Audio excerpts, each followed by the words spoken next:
Study high पर आप सभी का स्वागत है और आज हम आपके लिए बहुत ही ज़्यादा इम्पॉर्टेंट वीडियो लेके आए हैं। कैसे इंग्लिश में 25 प्लस स्कोर किया जा सकता है, उस ट्रिक को हम बताएंगे। और कैसे आप कॉम्प्रीहेंशन को भी अटेंड कर सकते हैं, इस बारे में भी डिस्कशन करेंगे कि क्या तरीका अपनाना चाहिए कॉम्प्रीहेंशन में मैक्सिमम मार्क्स स्कोर करने का।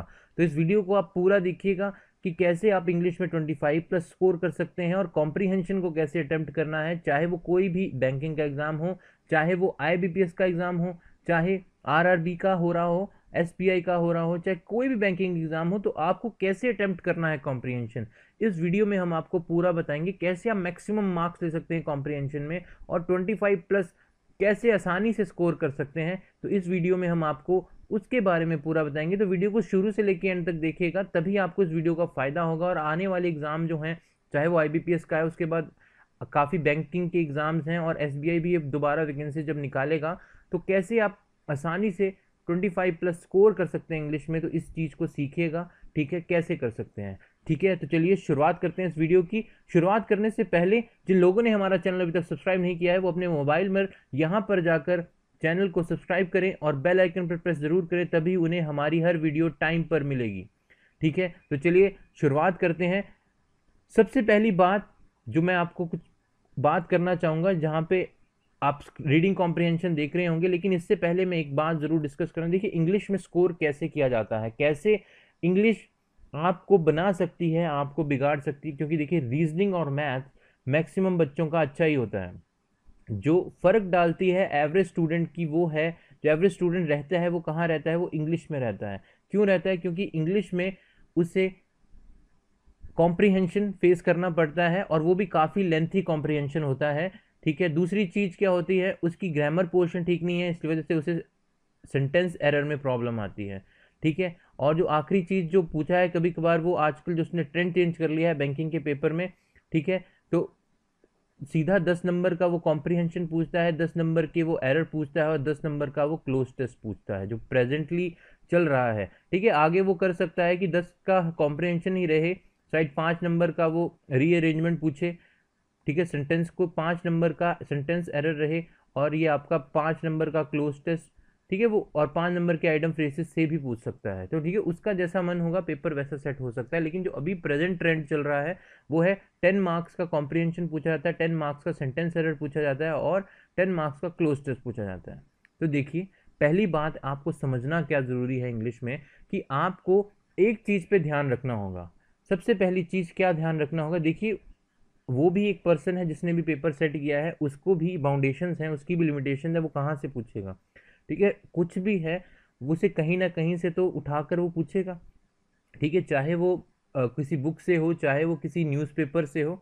तो एक चीज़ ज़रूर ध्यान रखिएगा, मैं हमेशा कहता हूँ अपने स्टूडेंट्स को कि आप लोग न्यूज़पेपर ज़रूर फॉलो करें। इंग्लिश में अगर आपको हाई स्कोर करना है, तो सबसे पहला इंपॉर्टेंट टिप एंड ट्रिक क्या है कि आप न्यूज़पेपर को फॉलो करें, और वो भी एडिटोरियल सेक्शन को। ओके, एडिटोरियल सेक्शन को आप फॉलो करें, क्योंकि उसमें आप डेली एडिटोरियल स्टडी करें। और न्यूज़पेपर जो मैं कहूँगा, आप इसको फॉलो करें, आपको ज़रूर फ़ायदा होगा, 100% गारंटी है इसका फ़ायदा होगा। द हिंदू या फिर द इकोनॉमिक टाइम्स को ही आप रीड आउट करें, और उसमें भी एडिटोरियल सेक्शन पढ़ना है। ठीक है, सिर्फ और सिर्फ एडिटोरियल सेक्शन पढ़ना है, बाकी से कोई मतलब ना रखें, कोई चक्कर नहीं है। ठीक है, लेकिन ये है कि आपको एडिटोरियल पढ़ना है और डेली पढ़ें, क्योंकि बैंकिंग में जब पेपर सेट होगा तो वही बातें सेट होंगी, क्या चल रहा है, क्या होना हो सकता है। जैसे अगर मैं इसी कॉम्प्रीहेंशन को लूं, अगर मैं इसी कॉम्प्रीहेंशन की बात करूं, तो इसमें सिर्फ किसके बारे में कहा है, आप देख सकते हैं हाईलाइटेड है, यूरोपियन यूनियन के बारे में कहा गया है। तो एडिटोरियल सेक्शन में 4 या 5 दिन बाद यूरोपियन यूनियन पे वो आर्टिकल आता ही आता है कि उस पर क्या चल रहा है, और वो भी उठाकर वहीं से ही पेपर में डाल देता है। तो अगर आप डेली न्यूज़पेपर पढ़ रहे हैं, तो आपको प्रॉब्लम ही नहीं होगी कॉम्प्रिहेंशन फेस करने में, पहली बात। ठीक है, तो आधी मतलब 60-70% प्रॉब्लम आपकी यहीं सॉल्व हो जाती है कि अगर आप न्यूज़पेपर को डेली पढ़ें, तो आप इंग्लिश को आसानी से कॉम्प्रिहेंशन को तो कर ही सकते हैं। मतलब वो भी रीडिंग आउट में, क्योंकि रीडिंग आउट में आपको प्रॉब्लम नहीं होगी, क्योंकि आप डेली न्यूज़पेपर पढ़ रहे थे, आर्टिकल वहीं से आता है यार, बाहर से नहीं आता है। ठीक है, तो आप जितना हो सके न्यूज़पेपर रीडिंग कीजिए, वो भी एडिटोरियल सेक्शन को जितना हो सके रीड आउट कीजिए, और वो भी द हिंदू और द इकोनॉमिक टाइम्स से। क्योंकि इंग्लिश की क्वालिटी बहुत ही ज़्यादा अच्छी होती है इन दोनों न्यूज़पेपर की। और आपको अगर प्रॉब्लम ना हो तो एक बात मैं आपको, काफ़ी लोगों को द हिंदू न्यूज़पेपर नहीं मिलता, जिन लोगों को भी हिंदू न्यूज़पेपर नहीं मिलता है वो मुझे टेलीग्राम पर या फिर व्हाट्सएप पर ज्वाइन कर सकते हैं, ठीक है, व्हाट्सएप पर ज्वाइन कर सकते हैं, व्हाट्सएप पे ग्रुप भी है हमारा, ठीक है, उस पर हम डेली द हिंदू पोस्ट करते हैं, ठीक है, तो आप वहां से डाउनलोड कर सकते हैं पीडीएफ फाइल को। तो आप कमेंट बॉक्स में जाके हमें अपना जो भी बता सकते हैं, मैं आपको लिंक दे दूंगा, उस पर क्लिक कीजिएगा, आप व्हाट्सएप ग्रुप ज्वाइन कर लेंगे, वहां से आपको डेली द हिंदू फ्री मिला करेगी, ठीक है, और भी इसमें एम्प्लॉयमेंट न्यूज़ भी आपको हम फ्री प्रोवाइड कराएंगे, तो आप वो चीज़ कर सकते हैं, ठीक है, पहली बात, ठीक है। ये होगी कॉम्प्रिहेंशन की बात। इसको पढ़ना कैसे है, तो आप डेली पढ़िए, आपको कोई भी कॉम्प्रिहेंशन। और उससे बात कि पेपर में नंबर जल्दी कैसे लाने, देखिए कॉम्प्रिहेंशन लंबा होता है, पढ़ने में टाइम लगता है, तो उस चीज़ को कैसे करना है। सबसे पहली चीज़, आपने कॉम्प्रिहेंशन को स्टडी नहीं करना है जाते ही। सबसे पहली चीज़ आपने क्या करनी है, जाते ही एग्ज़ाम में सबसे पहले, जैसे मैं कर रहा हूँ, क्वेश्चंस पर जाना है, क्वेश्चंस पर जाना है। और क्वेश्चंस पर भी सबसे पहली चीज़ किस पर ध्यान रखनी है, वो है आपके एनोनिम सिंटोनिम्स, ठीक है, सिनोनिम और एंटोनिम्स आपको एग्जाम में पूछे ही जाते हैं। और देखिए 10 में से 4 सवाल तो सिनोनिम एंटोनिम्स के ही होते हैं, ठीक है, ये हर एग्जाम में होते हैं, होते ही होते हैं, और प्री में तो खास कर होते हैं, ठीक है। तो ये 4 मार्क्स हैं। आप जितना न्यूज़पेपर रीड करेंगे आपकी इंग्लिश स्ट्रांग होगी जितनी। और इसके लिए मैं क्या कहूँगा, इसके लिए आप सबसे ज़्यादा अपनी वोकैबलरी को इम्प्रूव करें, ठीक है, वोकैबलरी की वीडियोस को देखें, या वोकैबलरी जैसे भी आप इंप्रूव करना चाहें आप कर सकते हैं। और ये कौन सी वोकैबलरी पूछी जाएगी यार, ऑब्वियसली न्यूज़पेपर से ही पूछी जाएगी, ठीक है, जो न्यू वर्ड्स इस्तेमाल हो रहे हैं उसी से पूछी जाएगी। तो इसलिए प्लीज़ न्यूज़पेपर को रीड आउट करना शुरू कीजिए, वोकैबलरीज की इम्प्रूव कीजिए। अब देखिए, जितने जल्दी आप इसको, अगर आपको नहीं भी पता है पहला तरीका क्या है इसको करने का, देखिए असाइलम पूछा गया है आपसे, तो असाइलम को आप, अगर आपको पता नहीं है असाइलम का क्या मतलब होता है, तो आप एक चीज किए, आप सबसे पहले क्या कीजिए, जल्दी से कॉम्प्रिहेंशन में जाइए और देखिए कि असाइलम वर्ड कहां से लिया गया है।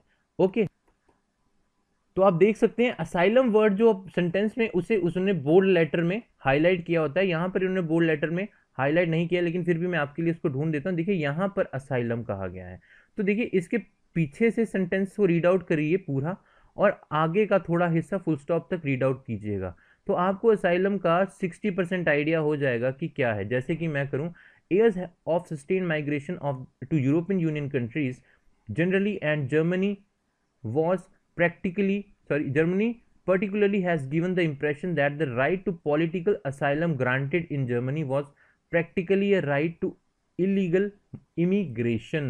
ओके, तो आपको असाइलम के बारे में यहाँ पे क्या पढ़ रहा है कि पॉलिटिकल असाइलम दे रहे हैं, मतलब किसी को वो कुछ जगह दे रहे हैं, या फिर आप कह सकते हैं कि वो हो सकते हैं शरणार्थी, शरणार्थी कह सकते हैं, ठीक है, जो एक जगह से दूसरी जगह आ जाते हैं, या फिर आप कह सकते हैं, इसको समझ सकते हैं कि कोई और जगह से आ रहा है, तो मतलब उस देश के लिए वो क्या होगा, एक तरह का आप बोल सकते हैं रिफ्यूजी हो सकता है, ठीक है। तो इसका आप देखें ऑप्शन में रिफ्यूजी है, देखिए 4 में रिफ्यूजी है, तो इसका सही आंसर होगा, सेम पूछा है और इसमें सिनोनिम पूछा है, सिमिलर वर्ड, तो असाइलम का सिमिलर होगा रिफ्यूजी। तो इस तरह से आप आसानी से नंबर स्कोर कर सकते हैं। देखिए घबराने की जरूरत नहीं, कॉम्प्रिहेंशन को कोई बच्चे छोड़ ही आते हैं, छोड़ने की जरूरत नहीं होती है, एटलीस्ट आप सिनोनिम्स एंटोनिम्स तो अटेम्प्ट कर सकते हैं, ठीक है। अगर आप एडिटोरियल सेक्शन नहीं पढ़ते हैं, ये बात उनके लिए है, अगर आप एडिटोरियल सेक्शन नहीं पढ़ते हैं और प्रॉब्लम है नहीं पढ़ पा रहे हैं, ठीक है, तो आप ये ट्रिक अपनाइए, ठीक है, डायरेक्ट सिनोनिम्स एंटोनिम्स को जाइए और देखिए कहाँ पर वो वर्ड है, उसके आगे पीछे की सेंटेंस को समझिए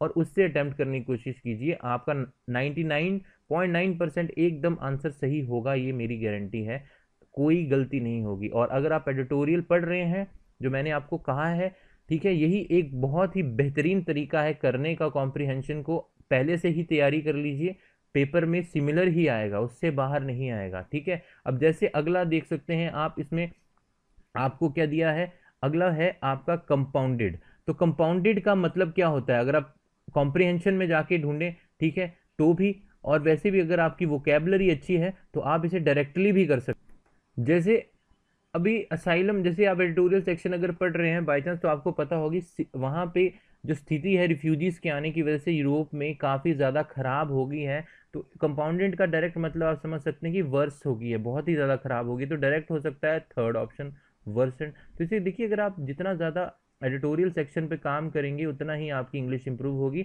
और डायरेक्टली भी कर सकते हैं, अगर आप एडिटोरियल नहीं पढ़ना चाहते हैं, उस चीज़ में ज़्यादा मेहनत नहीं करना चाहते हैं, और एटलीस्ट 4 मार्क्स तो आप स्कोर करना ही चाहेंगे, ठीक है, तो आप जो मैंने तरीका बताया कंपाउंडेड वर्ड को जाके देखिएगा, कॉम्प्रीहेंशन में वहाँ पे दिया होगा, उसके आगे और पीछे को रीड आउट कीजिएगा, समझिएगा और डायरेक्ट आंसर पुट कीजिएगा। और ये भी समझिएगा कि एक चीज़ ध्यान रखिएगा कि कॉम्प्रीहेंशन किस नज़रिए से पूछा गया है, इकोनॉमिक पूछा गया है, एनवायरमेंटल बेस पूछा गया है, किस तरीके पूछा गया है, उसी हिसाब से उसके आंसर होगा, ठीक है। और यही तरीका आप ऑपोजिट वर्ड जो आपके एंटोनिम्स हैं उसमें डिफ्यूज पूछ सकते हैं, अर्नेस्ट के बारे में भी आप जान सकते हैं, ठीक है, कि कैसे अगर आपकी वोकेबलरी बहुत अच्छी है, आप वोकेबलरी की तैयारी करें, ठीक है, 1 डेढ़ महीने में भी बहुत ज़्यादा इंप्रूवमेंट हो सकती है। अभी जैसे IBPS RRB का एग्जाम आ रहा है तो उसके लिए भी आप इंप्रूवमेंट कर सकते हैं, तो 1.5 महीने काफ़ी अच्छी वोकेबलरी आप तैयार कर सकते हैं, ठीक है, तो उसको तैयार कीजिए, आसानी से आप अटैम्प्ट कर लेंगे सारे के सारे क्वेश्चन, इवन की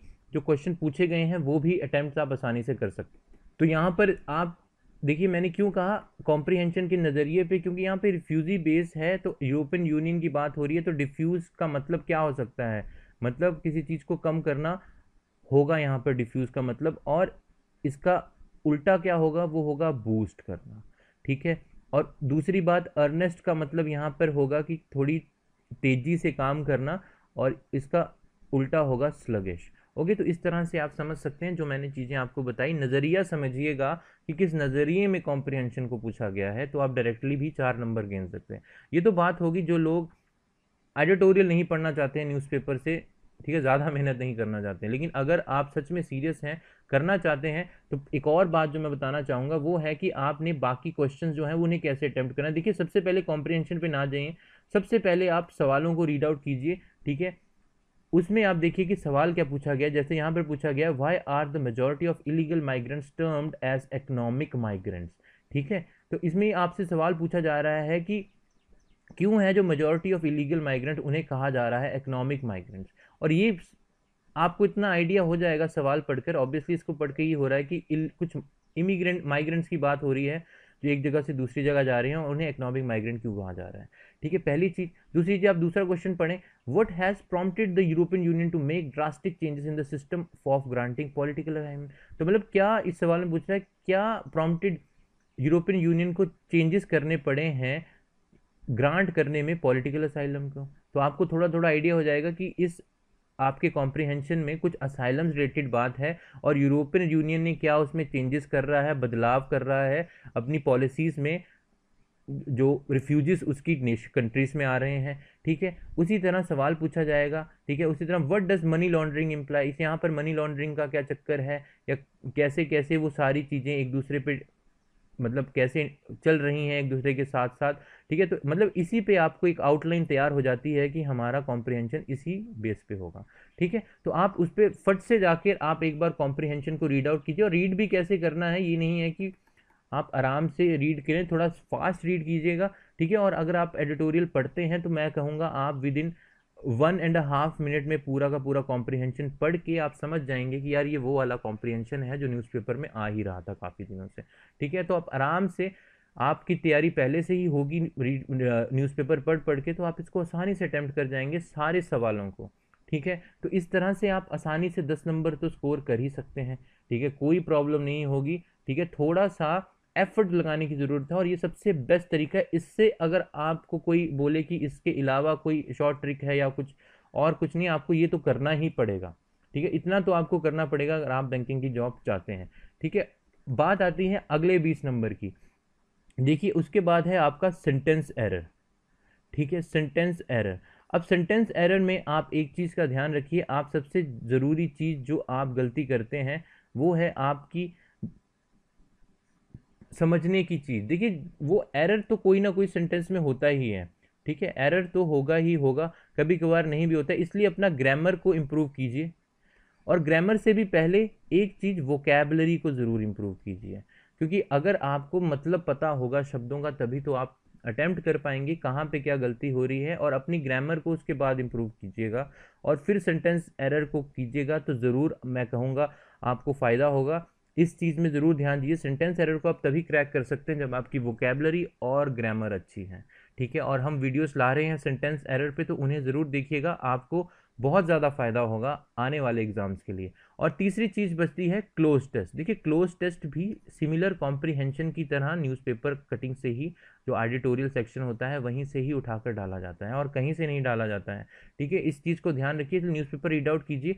और क्लोज टेस्ट एक सबसे ज़्यादा स्कोरिंग होता है। सबसे पहली चीज़ जो क्लोज टेस्ट में आपको ध्यान देनी है कि क्लोज टेस्ट एक पॉजिटिव सेंस में पूछा गया है या नेगेटिव सेंस में पूछा गया है। अगर वो पॉजिटिव सेंस में पूछा गया है तो जितने भी फिलअप्स हैं वो भरे जाएंगे, पॉजिटिव वर्ड ही होंगे। पहली चीज़ क्लियर हो जाती है। तो उसमें से जो 5 ऑप्शन दी जाती हैं, ठीक है, उसमें से 3 तो एकदम क्या होंगी, अगर वो पॉजिटिव है, पूरा क्लोज टेस्ट मतलब पॉजिटिव सेंस में है, तो 3 जो नेगेटिव वर्ड हैं वो तो आउट हो जाते हैं, सिर्फ 2 बचते हैं। और 2 में से आप आसानी से सेंटेंस को रीड करें तो आप आसानी से वैल्यू को पुट कर सकते हैं। और अगर नेगेटिव है तो पॉजिटिव वर्ड्स को आउट कर दीजिए, सिर्फ नेगेटिव वर्ड ही वहाँ पर फिल होंगे, ठीक है। जैसे कि अगर मैं बोल दूँ कि अनएम्प्लॉयमेंट है, ठीक है, तो अनएम्प्लॉयमेंट से रिलेटेड वर्ड की क्या होंगे कि डिप्रेस्ड होंगे पर्सन्स, तो ऐसे वर्ड होंगे। और अगर मान लीजिए उन्हें एम्प्लॉयमेंट मिल रही है जो पॉजिटिव सेंस में होगा, तो मतलब वो हैप्पी होंगे, ठीक है, डिप्रेस नहीं होंगे, उल्टा मतलब हैप्पी। तो ऐसे वर्ड्स कॉम्प्रिहेंशन में इस्तेमाल होंगे। तो इस तरह से तैयारी कीजिए, ज़्यादा डिफिकल्ट नहीं है इंग्लिश को क्रैक करना। और 25 प्लस स्कोर इस पर आराम से आ सकता है, ठीक है, इसमें कोई शक नहीं है, ठीक है। लोगों का आया है, जिनको भी मैंने बताया है उनका आया है, तभी मैं आप लोगों के साथ भी इस चीज़ को शेयर कर रहा हूँ। तो इस तरह से तैयारी कीजिए, ठीक है। और अगर आपको ये वीडियो सच में पसंद आई है तो हमारी वीडियो को ज़रूर लाइक कीजिएगा, ठीक है। और इस वीडियो को ज़्यादा से ज़्यादा अपने फ्रेंड के साथ शेयर कीजिएगा। और अगर आपने चैनल को अभी तक सब्सक्राइब नहीं किया है तो चैनल को सब्सक्राइब कीजिए। और अगर आप किसी भी प्रॉब्लम है, कोई भी रिलेटेड कोई भी इशू है, अगर आपको न्यूज़पेपर नहीं मिलता है तो आप कमेंट बॉक्स में जाके जो हमने लिंक दिया हुआ है डिस्क्रिप्शन बॉक्स में, उसको क्लिक कीजिए, आप डायरेक्ट व्हाट्सएप ग्रुप पे पहुंच जाएंगे। वहां से आप directly daily the Hindu newspaper आपको वहां से मिल जाएगा, ठीक है। तो कोई प्रॉब्लम की बात नहीं है, हमें ज्वाइन कीजिए और डेली न्यूज़पेपर को रीड कीजिए, तभी आप इंग्लिश को क्रैक कर पाएंगे, ठीक है। और उसके बाद अगर ना हो तो आप हमें कह सकते हैं, लेकिन ये गारंटी है कि ज़रूर होगा ही होगा। तो आज के लिए इस वीडियो में इतना ही। Thank you.